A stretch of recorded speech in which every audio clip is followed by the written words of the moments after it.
ધાનેરામાં આવેલા royal international school ખાતે 77માં પ્રજાસત્તાક એટલે કે 26મી જાન્યુઆરીની ભવ્ય ઉજવણી કરવામાં આવી।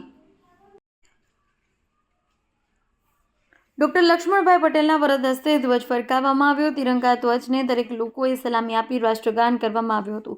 સાથોસાથ સાંસ્કૃતિક કાર્યક્રમ યોજાયો। સાથોસાથ 26 જેટલા શ્રેષ્ઠ સમાજસેવકોનું સન્માન કરવામાં આવ્યું।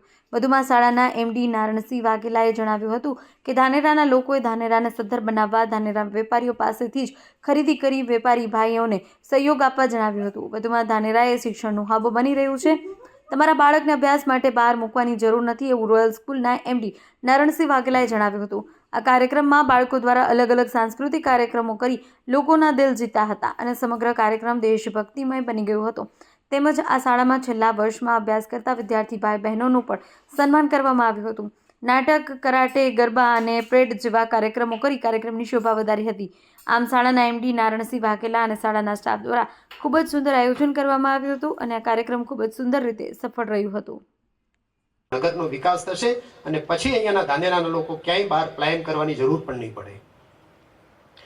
તો અગર ધાનેરા તાલુકાની પ્રગતિ જો આપણે આગળ જ વધારવી હોય તો સમગ્ર સમાજનું ઉજ્જવળ ભવિષ્ય જો બનાવવું હોય તો આ બધી જે અત્યારે મેં વાત કરી રાજકીયથી કરી અને તમામ પરિસ્થિતિઓથી આપણે કંઈક બહાર આવવું પડશે અને કંઈક અલગ જ કરવું પડશે।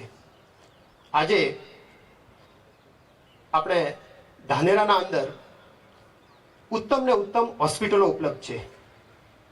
આજે ધાનેરા જો પ્રખ્યાત હોય વર્ષોથી તો ગંજ માર્કેટથી પ્રખ્યાત હતું।